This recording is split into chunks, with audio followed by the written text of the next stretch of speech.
divide them, place doubt into their minds. And any semblance of power they once had will wash away. Of course, they won't realize it at first.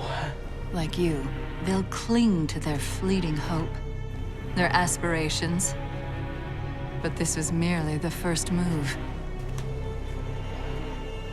So you send your guardians, your huntsmen and huntresses, and when they fail and you turn to your smaller soul, know that you send her to the same pitiful demise. Who? This is the beginning of the end, Ozpin. And I can't wait to watch you burn.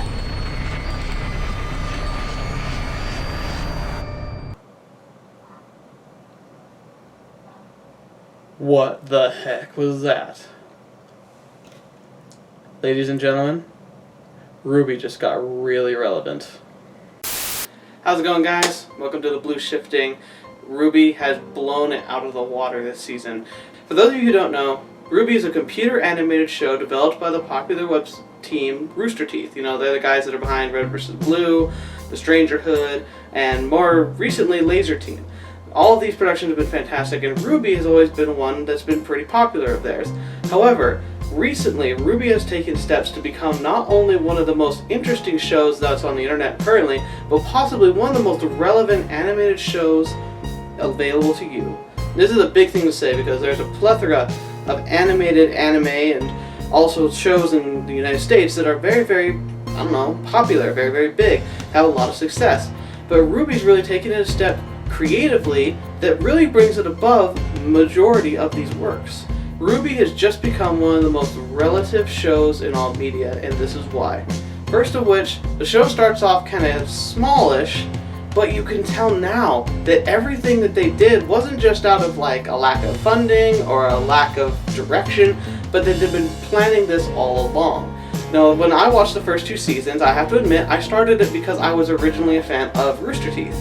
I got their productions, I liked their work, and I thought the show was pretty cute. You know, I had fun characters, interesting scenarios, but I won't say it captured my attention all that much at first. I mean, I was looking forward to seeing them, but it wasn't like One Punch Man or the next season of Attack on Titan coming this summer. You know, like, those are things you kind of fanboy about, or fangirl about.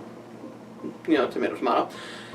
Now, the key thing about RWBY is that it was kind of an initiative. It was something that Monty and his team developed, and it was something kind of new. Nothing that Rooster Teeth had ever done before, and it was very, very influenced by anime. If you've ever watched the series, you can tell, and in the animations that you've probably seen in this video, you can tell that the stylization is very, very reminiscent of those anime shows we're already big fans of.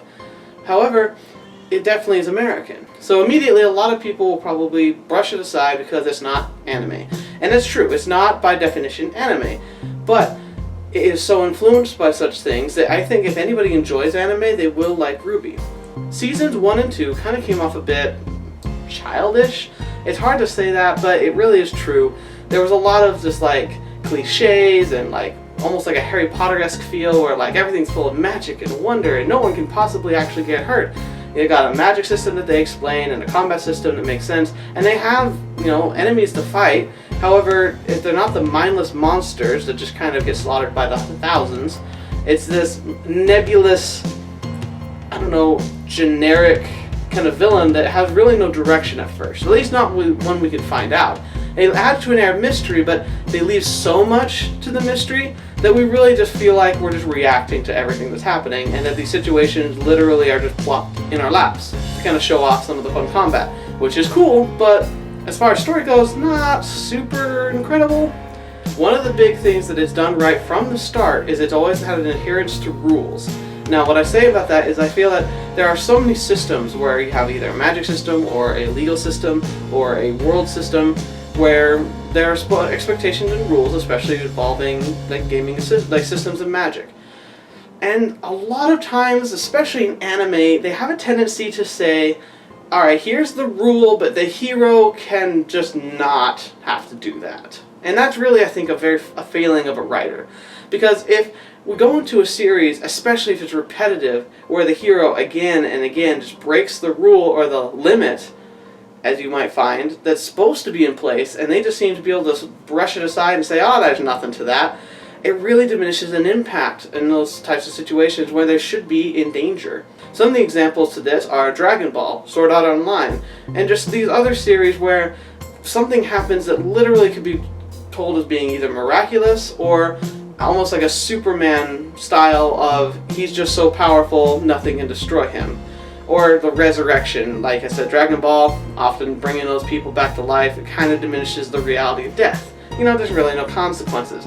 And this show, RWBY, has really set down the rules that it's not going to be like that. That there are consequences, and there are boundaries, and there are limitations to what the heroes can do, and what the villains can do. And so it makes it a very fun dynamic when you get to see these people fight, because it seems like when the fighting is over, it's the merit of the skill, not the merit of who happens to be the hero or the focus of the story that determines the victor. In the second season, we even see some of our favorite heroes actually fall, like they get defeated and they have to be rescued. And that showed a level of maturity in the writing, which almost seemed at odds with the childlike nature of the show up to that point. Season 3 of RWBY showed us that no one is safe. In a Game of Thrones-esque like season finale, we literally had the deaths of 2 characters, one of which was actually my favorite character. We also see something that's even more like outlandish for a show like this, especially like something in like most anime. We have a main character who doesn't get killed, but gets permanently maimed. Kind of, once again, bringing back that whole idea of real consequences to the actions that these people go through. And that's something that's very, very interesting, because it really changed the flow of the show. The great writer Stephen King, who actually has a book about writing called On Writing, it's one of my favorite books, especially as I was an up-and-coming novelist myself. And he said in there that a good writer has the ability to kill their lovelies, to really go after those main characters, the characters that are important to the reader and who have a place of time and death, and have the guts and the willingness to sacrifice them. And that is one of the most beautiful aspects of writing. It can sound horrible, but think about it. Would Harry Potter have been the same if Dumbledore hadn't been killed? I mean, think about the numerous shows. Would Game of Thrones be as interesting if the characters that you liked had no chance of being killed? Or that you never wondered in the back of your mind, are they going to die here? Like, there's something that gets lost when your characters in stories are covered with plot armor that makes them invincible, so that you know that no matter what happens, they're going to make it out okay. RWBY Season 3 has shown us that in order to make a good show great, you must stick with consequences, and your characters have to adapt to what happens, and that the dangers that they face have to feel and be real. That is one of the most amazing things that RWBY 3 has done, and I'm so stoked to see what the next season has in store. Now, why did it take 3 seasons to get here? I'm not entirely sure. However, I do know the fact that each season is relatively short. And unlike a lot of other anime series that go on for a while, they had to pack a lot of information into a small space. So I feel like it shouldn't be viewed as RWBY Seasons 1, 2, and 3, but instead that the first 3 seasons should be looked at as the first arc, the beginning arc of the story. Because there really is so much correlation between what happens in the first season and the tone it sets that really makes it impactful in the 3rd season. I feel like if somebody just watches the first 2 seasons, they will not comprehend the vast picture that is RWBY. So it's unfortunate it had to be broken up like that. However, now that we have this kind of beginning, this real intro to this vast universe that suddenly has grown to the size of continents, we now have the ability to really dive in and really get excited about the things that are going to be happening in the future. The show had to grow up, the characters were forced to grow up, and we had to see the transformation through some of the harshest storytelling I've seen in a while. All of this was crafted in order to be able to create that atmosphere that really makes that impact. Harry Potter did the same thing. where in the books, each book faces a danger of some type and he has to overcome it. The feeling of the book, from 1 to 4, is generally very upbeat and happy, filled with lots of like just good memories, fun classes, and interesting things, and learning about the magical world. And then we have a very strong tone shift at the end of book 4 that launches us into the second half of the series, where we learn, with the death of Cedric Diggory, that characters can die. We learn that things are not safe anymore, and that there's a bit of danger and risk to everything. And then you notice there's at least a death in every book after, to help remind us that there is true danger from these enemies, that these people are really mean business. And the Harry Potter books would not feel very threatening if Voldemort never killed anybody. If you're looking at if you want to watch stories where everyone is happy and everything works out in the end and no one dies, then you're pretty much reading Dr. Seuss.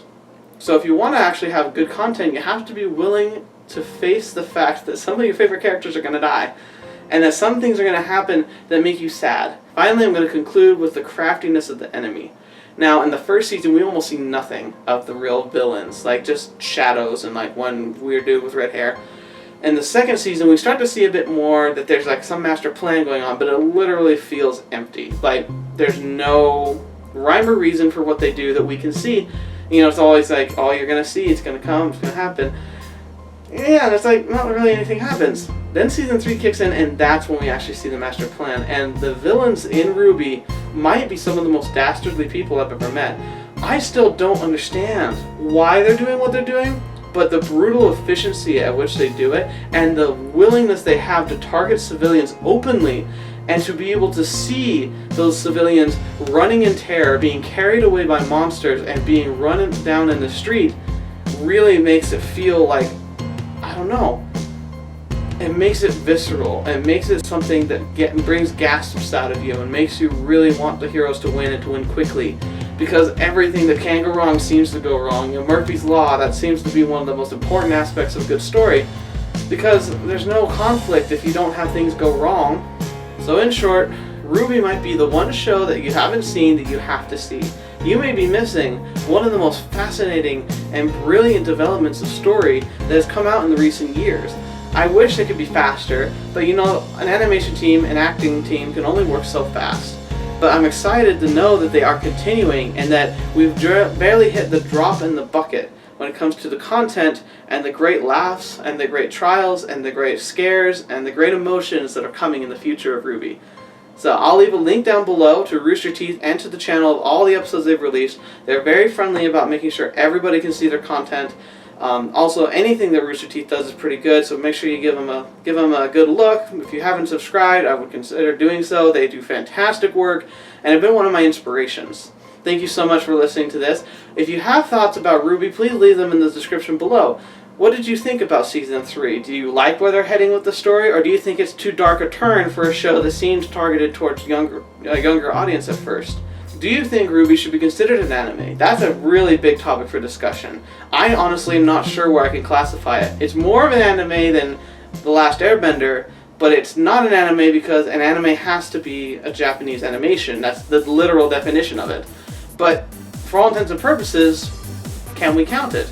Thank you for stopping by. Next week I'll do another anime video, and look forward to the end of this coming anime season when I have a really fun idea for a good way to wrap it up. And as always, see you in the next video.